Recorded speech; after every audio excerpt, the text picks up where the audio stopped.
Hi, welcome you to learn English. At the end, in the end. இது அடிக்கடி confuse பண்ணுற ஒரு term. At the end வருமா, இன் the end வருமா? இதனுடைய தமிழ் மீனிங் என்ன அப்படின்னு பார்த்தோம்னா, முடிவில், கடைசியாக, இறுதியில் இந்த மாதிரி வரும். ஸோ எந்த இடத்துல அட் தி எண்ட் யூஸ் பண்ணணும், எந்த இடத்துல இன் தி எண்ட் யூஸ் பண்ணணும் அப்படிங்கிறத இந்த வீடியோவில் பார்க்கலாம். I welcome you to the channel சென்டாக்ஸ்.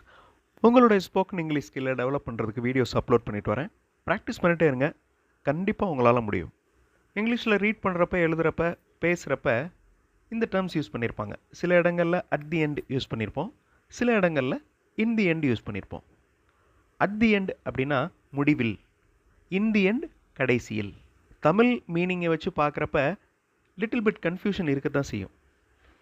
At the end அப்படிங்கிறது குறிப்பிட்டு சொல்லக்கூடியது, இன் தி எண்ட் அப்படிங்கிறது பொதுவாக இருக்கக்கூடியது. எக்ஸாம்பிள்ஸோடு பார்க்குறப்ப உங்களுக்கு ஈஸியாக புரியும். எக்ஸாம்பிள் சென்டென்சஸ் பார்த்துட்டு இண்டிவிஜுவல் எக்ஸ்ப்ளனேஷனுக்கு போகலாம். The conclusion is given at the end of the passage. Next sentence. They felt difficult in starting, but everyone could understand it in the end. ரெண்டு சென்டென்சஸுமே ஒரே மாதிரி இருக்கும். அதாவது at the end, in the end ரெண்டுமே ஒரே மாதிரி இருக்கும். சின்ன டிஃப்ரென்ஸ் தான், ஈஸியாக புரிஞ்சுக்கலாம். அட் அப்படிங்கிறது ஒரு ப்ரிப்போசிஷன். ஜென்ரலாக அட் அப்படிங்கிறத ஒரு குறிப்பிட்ட பகுதி, குறிப்பிட்ட இடம் அப்படிங்கிறதுக்கு யூஸ் பண்ணுவோம். அதே மாதிரி குறிப்பிட்ட நேரம், I will meet you at 9 அப்படின்னா 9 o'clock நான் உங்களை பார்க்குறேன் அப்படின்னு அர்த்தம். So exactly 9. ஸோ அந்த மாதிரி குறிப்பிட்டு சொல்லக்கூடியது இந்த ப்ரிப்போசிஷன் அட். அதனால தான் அந்த பர்டிகுலர் அப்படிங்கிற வேர்டை நான் யூஸ் பண்ணியிருக்கேன். ஆல்ரெடி ப்ரிப்போசிஷன்ஸ் வீடியோஸில் நான் இந்த இன், அட் ரெண்டையும் எக்ஸ்பிளைன் பண்ணியிருக்கேன். இன் அப்படிங்கிற ப்ரிப்போசிஷன் பெரிய இடத்த குறிக்கும், அட் அப்படிங்கிறது சின்ன இடத்த குறிக்கும். அதாவது பர்டிகுலர் இடம், குறிப்பிட்ட இடத்த குறிக்கும். இந்த எக்ஸாம்பிள் நீங்கள் எப்போவுமே ஞாபகம் வச்சுக்கலாம். இதில் இன், அட் ரெண்டுக்கும் இருக்கிற டிஃப்ரென்ஸ் கிளியராக தெரியும். His home is in Madurai at south street. So Madurai அப்படிங்கிறது பெரிய இடம், அதனால் இன் யூஸ் பண்ணியிருக்கோம். அதில் குறிப்பிட்ட ஒரு ஏரியா சவுத் ஸ்ட்ரீட், அது சின்ன இடம். குறிப்பிட்ட இடம் அப்படிங்கிறதுனால அட் யூஸ் பண்ணியிருக்கோம். இதை ஞாபகம் வச்சுக்கோங்க. அட் தி எண்ட் அப்படின்னா குறிப்பிட்ட முடிவில், முடியும் இடத்தில், முடிகின்ற நேரத்தில். அந்த நேரம் அப்படிங்கிறதும் important. At the end of the play there was great applause. இந்த பிளே அப்படிங்கிறது விளையாடுதலை மட்டும் குறிக்காது. சில நேரங்களில் காட்சி, அதாவது ட்ராமா, மூவி இந்த மாதிரி சொல்கிறதுக்கும் நம்ம பிளே அப்படிங்கிற வார்த்தையை யூஸ் பண்ணலாம். ஸோ நிகழ்ச்சியின் முடிவில் பெரிய கைதட்டல் இருந்தது, at the end of the play. So அந்த பிளே முடிகின்ற நேரத்தில். The answer is given at the end of the passage.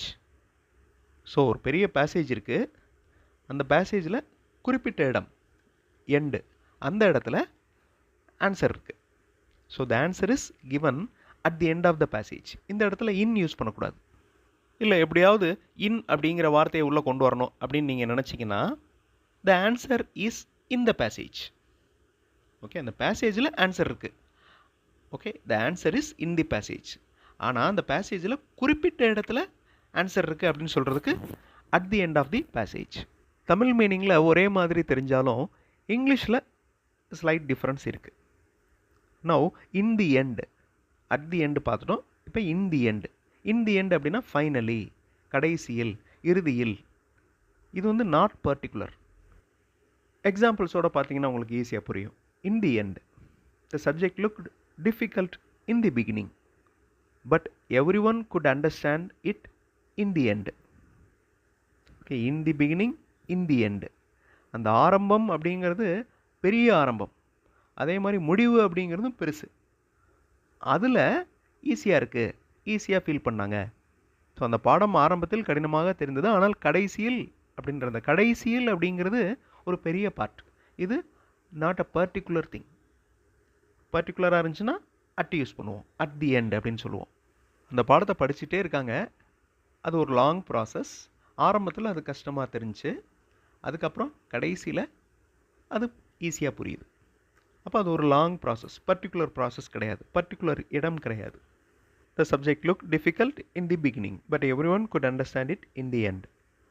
கீழே இருக்கிற வாக்கியம் பாருங்கள். At the end of the drama, அந்த குறிப்பிட்ட முடிவில், அந்த ட்ராமா நடந்துகிட்ருக்கு, அது எண்டில் they revealed the secret.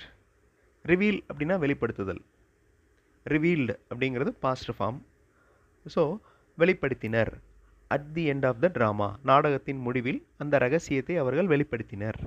In use பண்ணணும் அப்படின்னா they revealed the secret in this drama அப்படின்னு சொல்லலாம். The answers are given at the end of the pages. அந்த விடைகள் பக்கங்களின் முடிவில் கொடுக்கப்பட்டுள்ளன. At the end of the pages. So குறிப்பிட்ட இடம்.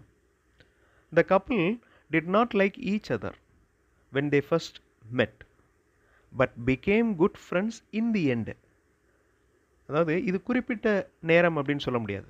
இது ஒரு லாங் ப்ராசஸாக இருக்கலாம். ஃபஸ்ட்டு அவங்க மீட் பண்ணப்போ அவங்களுக்கு ஒருத்தர் பிடிக்கல, கடைசியில் அவங்க நல்ல நண்பர்கள் ஆகிட்டாங்க. கடைசியில் அப்படிங்கிறது ஷார்ட் ப்ராசஸ் கிடையாது, ஒரு பர்டிகுலர் ப்ராசஸ் கிடையாது, ஒரு லாங் ப்ராசஸ். கடைசியில் அவங்க ஃப்ரெண்ட்ஸ் ஆகிட்டாங்க. So in the end, at the end, in the end மாதிரியே ஃபார்தர், ஃபர்தர், இந்த ரெண்டு வார்த்தைகளுக்கும் இருக்கிற டிஃப்ரென்ஸ் பாருங்கள். இதுவும் ரொம்ப ஈஸி தான். ஃபார்தர் இடைவெளி, தொலைவு, அதாவது ஃபிசிக்கல் டிஸ்டன்ஸ் இருக்கணும், அந்த இடைவெளி இருக்கணும். ஃபர்தர் அப்படின்னா மேலும், கூடுதலாக அப்படின்னு அர்த்தம். The teacher ask the students to move farther from the stage. ஸ்டேஜிலேருந்து தள்ளி இருக்க சொல்கிறாங்க. The teacher ask the students to move farther. அந்த ஃபார்தர் அப்படிங்கிறது இடைவெளி. ஸோ ஸ்டேஜுக்கும் அவங்களுக்கும் மாணவர்களுக்கும் நடுவில் இடைவெளி இருக்கணும் அப்படின்னு டீச்சர் கேட்டுக்கிட்டாங்க. கீழே இருக்கிற சென்டென்ஸ் பாருங்கள். The students did not ask any further questions from the teacher. மேலும் கூடுதலான கேள்விகள் எதுவும் மாணவர்கள் கேட்கவில்லை. எக்ஸாம் ஹாலை விட்டு புக்ஸ் எல்லாத்தையும் தள்ளி வச்சாங்க. They keep the books farther from the exam hall. Further announcement will be published soon. மேலும் கூடுதலான announcement will be published soon, விரைவில் வெளியிடப்படும். இங்கிலீஷ் மாடல் சென்டென்சஸ் பார்த்தோம். நீங்கள் இங்கிலீஷில் பேசுகிறதுக்கு எழுதுறதுக்கு ப்ராக்டிஸ் பண்ணலாம். அந்த மாதிரி இங்கிலீஷ் மாடல் சென்டென்சஸ் மட்டுமே இருக்கிற வீடியோஸ் இன்னொரு சேனல் சென்டாக்ஸ் ப்ளஸில் அப்லோட் பண்ணியிருக்கேன். அந்த சேனல் வீடியோஸும் பாருங்கள், கண்டிப்பாக உங்களுக்கு யூஸ்ஃபுல்லாக இருக்கும். இதே மாதிரி சில வார்த்தைகள் மீனிங் ஒன்றா இருக்கிற மாதிரியே தெரியும். எந்த இடத்துல எந்த வார்த்தையை யூஸ் பண்ணணும் அப்படிங்கிறது சின்ன சின்ன ரூல்ஸ் மூலமாக நம்ம தெரிஞ்சுக்கலாம். எட், ஸ்டில். எட்னா எங்கே யூஸ் பண்ணணும், ஸ்டில்னா எங்கே யூஸ் பண்ணணும். அதே மாதிரி ஜாயிண்ட்லி, டுகெதர். ஜாயிண்ட்லி அப்படின்னாலும் கூட்டாக, இணைந்து.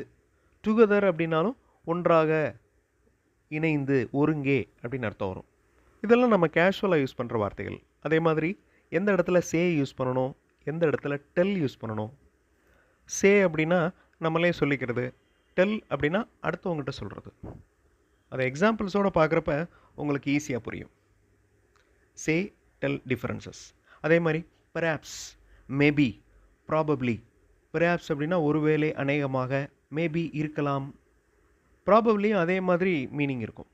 ஸோ இந்த வீடியோஸுடைய லிங்க்ஸ் டிஸ்கிரிப்ஷனில் கொடுத்துருக்கேன். அந்த வீடியோஸ் பார்க்காதவங்க கிளிக் பண்ணி பார்த்துக்கோங்க. அடுத்த வீடியோவில் இன்னொரு இன்ட்ரெஸ்டிங்கான கிராமர் எக்ஸ்ப்ளனேஷன், இன்ட்ரெஸ்டிங்கான கிராமர் எக்ஸசைஸோடு பார்க்கலாம். Thanks for watching and thanks for your valuable comments.